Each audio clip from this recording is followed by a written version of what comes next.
A look at the agenda in Lansing, plus moving more women into leadership positions in a Me Too world, some pre-primary polling analysis, and the beauty of Detroit design. I'm Christy McDonald, and MiWeek is coming up. I have a question. Who wants to go first? To win? Who wants to grow our business? Who wants to make more money? Who wants more job opportunities? If you want Michigan to compete and become a top 10 state, raise your hand. Together, we've turned Michigan around and started moving forward. Now help us build a stronger Michigan than ever. Raise your hand at strongermichigan.com. Masco Corporation is proud to manufacture innovative and environmentally friendly products for the home. Delta faucets, Craft-made in Merillat cabinets, and Behr brand paints have all been designed with you in mind. Masco and its family of companies, serving Michigan communities since 1929.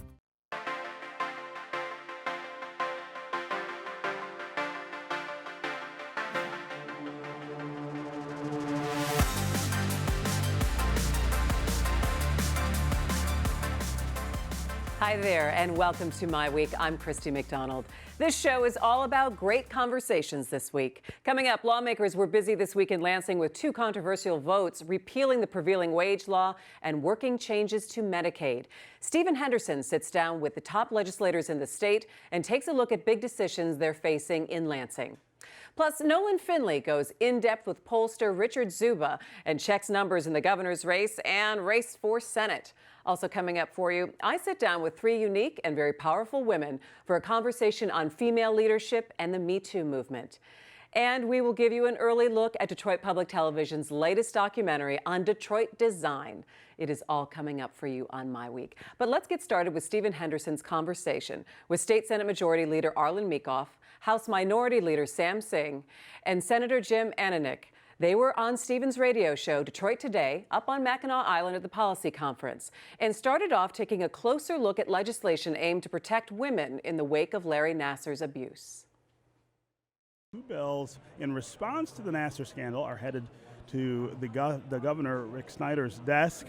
The legislation would increase the amount of time a child victim of sexual assault would have to sue in civil court. It would also give prosecutors more time to file charges in those cases. Although the bills passed almost unanimously, some senators are calling them a watered-down version of what they originally proposed. Will the state's response to this scandal do enough to protect people from this kind of abuse and empower survivors? In terms of what Michigan State did or didn't do, we're all disappointed in that, and also a little bit disappointed in the work product that came back from the House. I was hopeful it would be more stringent, more like what the Senate had passed and worked on very diligently. Margaret O'Brien being the champion. We have a start. I'll just say it that way. And we're hoping to do more. And Margaret and others like her are not done working on this. And I think I see Senator Ananich shaking his head, and Sam as well. We have opportunity to do more, and I think we can and we should. What were the things that disappointed you about that House version? I think that the survivors were treated very disrespectfully when they testified or were attempting to testify. It just didn't seem like it was given the weight of what we intended when we sent it over the first time. I think my colleagues would concur on that. You agree with that, Jim? I 100% agree. I think, this doesn't happen as much in politics as it should, but, Arlen was a good leader on this. And we know we have a great relationship, as I do with Sam, and he did a good job of making sure that they had the resources they need to make sure we put together a very comprehensive plan. It was the two bills that passed, or one Democrat, one Republican. Senator O'Brien has done a tremendous job working with everyone, the survivors, my colleagues, folks in the House that were willing to work. I think Sam's done a good job of leading on this issue as well. And I was disappointed that they treated the survivors so poorly, that they were so concerned about the predators, is probably equally as much as they were about the survivors. Obviously, as Arlen said, Michigan State I'm an alumnus. It's something that it's going to take years to fix, not just the reputation, but the culture over there. And I think we've taken a step in the right direction, but I think there's more steps that need to be taken, and we'll hopefully keep working on those. Sam, what happened in the House to these bills? Well, it was actually the committee process, and I think you heard, there was obviously a question about how people were treated during that committee process. The bills that came out of the committee process were not the bills that were sent over by the Senate. They took some key provisions. They put some caps on the statute of limitations. Some of the criminal ones were to remove the cap completely. Why have any statute of limitations on that? And so in the end, we had a vote with what was on the House floor. There were some amendments offered up by some of my colleagues to try to put some of those things back in, and unfortunately, those were not accepted by the majority. And so now we have to take what is good of this and the first step piece, but I do think you'll see on both sides, the House and the Senate, reintroduction of stronger versions of those bills to try to keep that conversation going. Now, the good thing that also happened is that we sent, I want to say, close to 28 bills over to the Senate that talks about a whole series of different issues beyond what the Senate had sent over. So I do think there will be a conversation in Senator Jones's Committee on Law and Justice, or whatever the term is over in the Senate, that will basically take a look at some of these additional provisions that came through the House process. But I agree that we could have done better on those original Senate bills.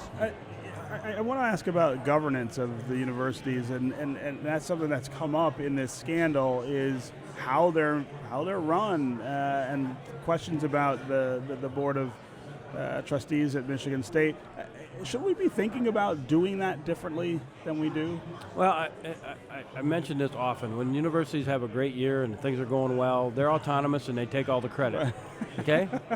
When it's going poorly and things are really in trouble, they should take all the credit, right? And deservedly so in this instance, right? Yeah. We should hold them accountable. But again, they're autonomous. They should reap. Should they be as autonomous as they are? The Constitution says they are. Right. We would have to change. You would have to change the Constitution to do that. And I'm not so sure that people aren't even thinking about that, and maybe they are. Yeah.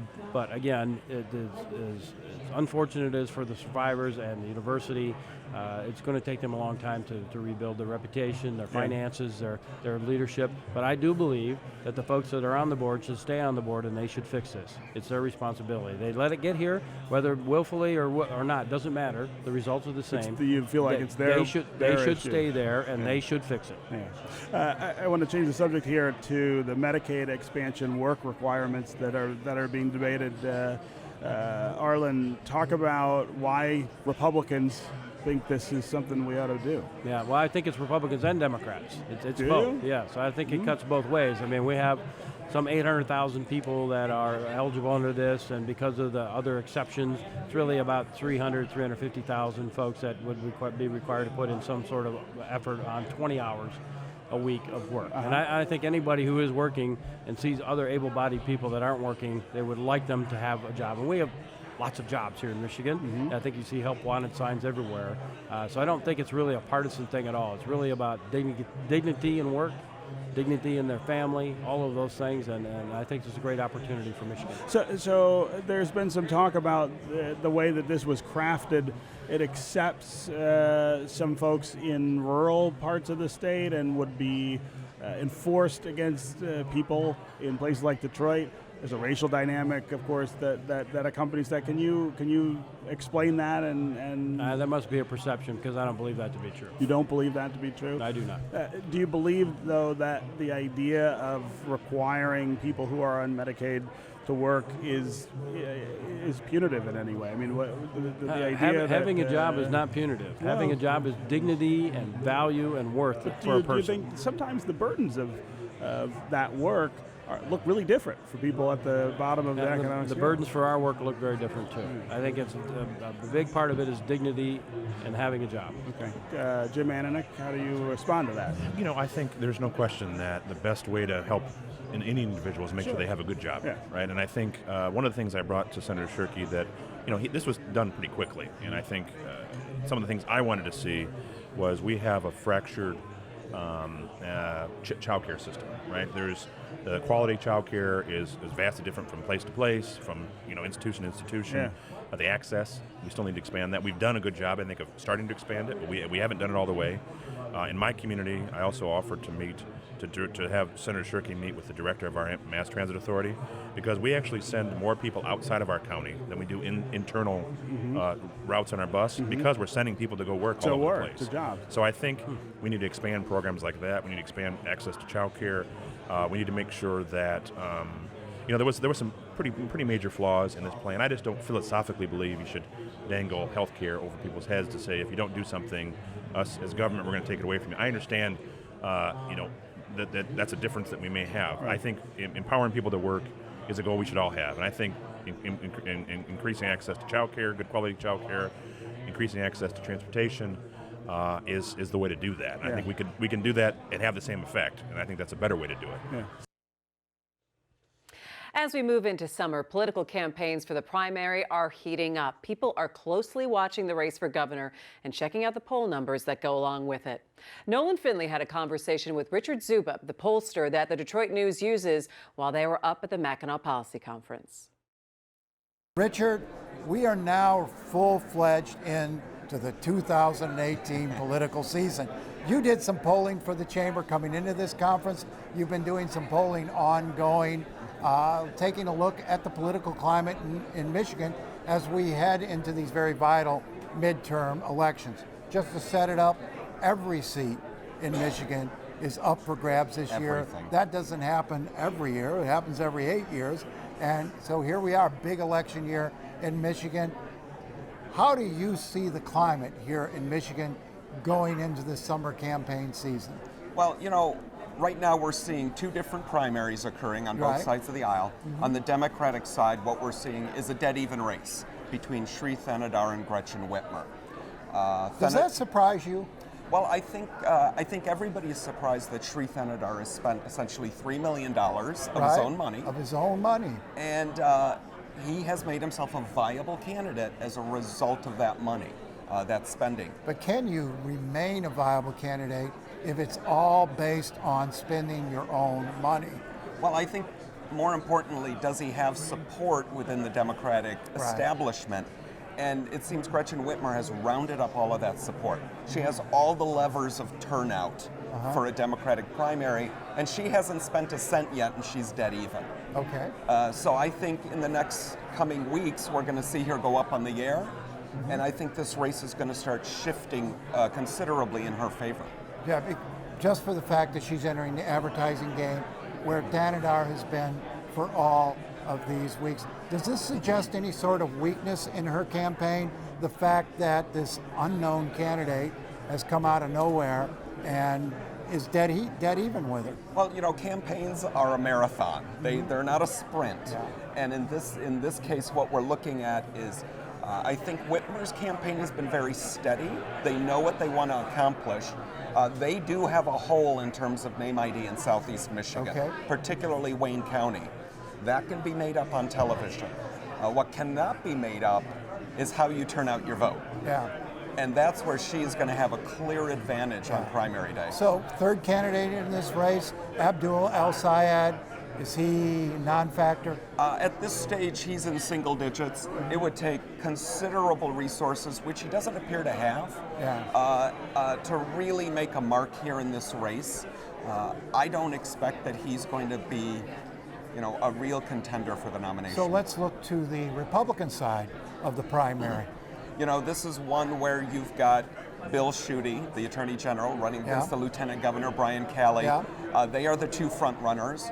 Our latest polling had Bill Schuette with about a 12-point lead. But recently we've been seeing, since the Trump rally in legislative polling. The Trump rally in Michigan, in Macomb County. Right. That Bill Schuette really seems to have been hitting the gas pedal. Seems to be pulling away from Brian Calley and widening his lead. Do you see that as a Trump factor? Absolutely. So, the popular wisdom is that it might be risky to run with Trump. You're seeing in Michigan, that's not a bad thing. In a Republican primary. In a Republican primary. In fact, in a Republican primary, anybody who is not embracing Donald Trump is not going to have a chance of winning that nomination. So, looking out as this primary unfolds, do you see this Schuette lead extending? What does Calley have to do?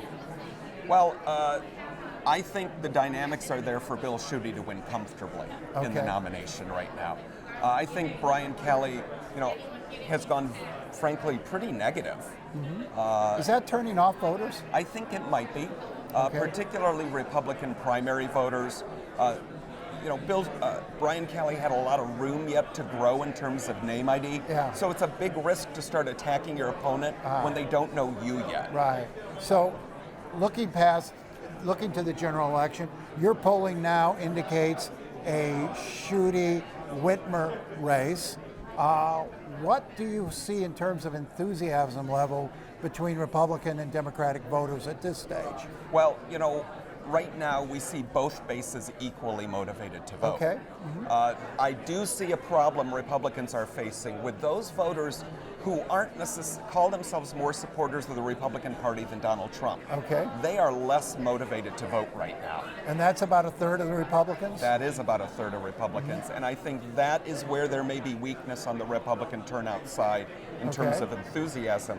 I think the real story in this election is going to be the motivation of independents to vote. Michigan elections are decided by Southeast Michigan independents, and they are highly motivated to vote right now. Which way? Right now, they are leaning in favor of the Democrats. So, at this point, Richard Czuba, would you say advantage Democrats in Michigan? I say right now, Democrats have some wind at their backs. It's reflective of what we're seeing nationally right now. Whether that holds is the real question we face in this campaign. And of course, we saw in 2016 it didn't hold. That's right. It all collapsed on the Democrats in the final week. Okay, turning now just real quickly to the Senate race. Does Debbie Stabenow have anything to worry about in her re-election bid? Debbie Stabenow is very well positioned, I believe. I think the Republicans are going to have a very tough time really, truly challenging her in this race. Do you think this is a race national Republicans will put money into? I do not. Okay. I do not. I don't think the contenders started early enough. I don't think they've been strong enough in terms of their campaigns. Okay. And Debbie Stabenow, one of the great pastimes for Republicans is discount Debbie Stabenow. Okay. Richard Czuba, we got to go. Okay. We're going to play this back the day after the election to see just how you did. Now that would be interesting. We should do that. Among all the conversations surrounding politics and business up at the Mackinac Policy Conference, there were pointed ones about more women in leadership in this Me Too era. I had an interesting discussion with Congresswoman Debbie Dingell, the CEO of Consumers Energy, Patty Poppe, and former U.S. Attorney Barbara McQuade about change in the workplace. The Me Too movement has been not only about sexual harassment and sexual assault, but female empowerment in general. And it's been wonderful to me to see so many women now seeking political office. And whether that's a reaction to the election of President Trump and some of the things he has said about women or the Me Too movement, it's been wonderful to see more women getting involved in running for public office, because I think when we have women in those leadership roles, it does change the culture. And so I think it's a really exciting moment for women. It's, this is not a panacea, the battle's not over. Right. But I do think it's a very positive step in the right direction. But to your point, Debbie, though, how do you keep that momentum where people, what you would say in the real world, are feeling that kind of culture change, whether it is the waitress, whether it is that middle management, whether it is someone on the shop floor? First of all, it takes leadership. So that Patty at her company and more women in those leadership positions are going to help to make that possible. Some of us watched Anita Hill and we thought, a moment's here, and that moment disappeared. So all of us have to be committed to continuing to make sure that happens. But one of the things that I think we have to understand, and Patty's correct, we have to change the culture, because for too many women, there are consequences. There are consequences of saying something. It may be economic consequences. I mean, shortly after I spoke out in November, I must have had 20 women come to me in the first 24 hours, including a woman who had been sexually assaulted by multiple men on a factory floor. And I said, we have to go do something about it. And she was like, no, you don't understand what will happen to me. My reputation will be ruined. I need this job. So we have to change the culture. So one, men can't do that and think they can get away with it. And I think the younger generation is zero tolerance. I think all of us have hundreds of stories. I think the millennials are zero tolerance, and that's going to be one of the changes that we're going to see. I think that's interesting you say that, because it's the degrees of, is it worth saying something? Is it worth, or it's like, oh, well, I'll just kind of end around and figure out how to get around this situation. Patty, talk to me a little bit about how the differences of women and more women in leadership, and when other women see that coming up, how that can maybe change their trajectory and what they see as possible in their roles and in their future careers. Yeah, it surprised me when I was named CEO of Consumers and CMS Energy. It surprised me how many young women were so excited about that, that it was special and that meant for them that it was possible. And I underestimated that myself. You know, I've often, in all parts of my career, been one of the very few women, and so I just had become accustomed to that. But then at Consumers, we have over 30% of my senior management team, my officers, and our board of directors are women. So I'm not alone, so it didn't feel unusual in my case that a woman would become CEO. But for women outside of my company, women around Michigan and the country, to see a woman reach that kind of achievement really does make them believe that it's possible for them too. So I do think there's timing. I do think it's an amazing time. It's a watershed era, I think, for women. And we just need to, as you said, Debbie, we can't let that fade. We just need to build on that momentum and celebrate diversity and empowering women to be all that they can be and not, self-limit. And finally, Detroit is known for its unique architecture and design. And this weekend on Detroit Public Television, it's the world premiere of our documentary, Detroit Designs the World. Take a look. Most people don't know about Detroit architecture, right? They either haven't been in the city or they've seen some of the negative headlines and pictures, and they haven't had the opportunity to experience these buildings. Places like Chicago and New York seemed to always get the attention when there was fabulous work being done here in Detroit. We're this amazing birthplace of so many things that changed the world. The people were nurtured here that then went out to create these amazing things that changed the landscape of architecture. I think that at the time it was very well known. I've seen articles from the 50s that are all about Detroit design, and it wasn't about cars. And I think what happened was that that got lost. A country almost doubling its building investment in about 10 years' time.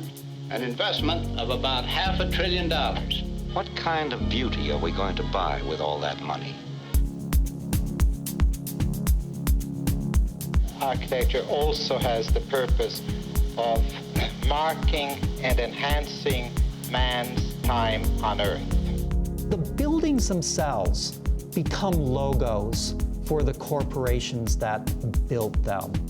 One of the things that's evident as I researched his work was the number of times that he used the word beauty in the 50s and 60s when other architects weren't. Detroit was renowned for its architecture. It was viewed as a wonder of the world. Without Detroit, you don't have mid-century modern or modernism in the way that we know it today. Fascinating and beautiful. It's going to be a good one. You can see it June 9th at 5 p.m. And that is going to do it for MiWeek. We'll be back next Thursday with a special show for you. We are heading downtown for a show all on the Detroit riverfront. It is a great way to kick off the summer. So join us next Thursday. For all of us at Detroit Public TV, I'm Christy McDonald. We will see you next time. Take care.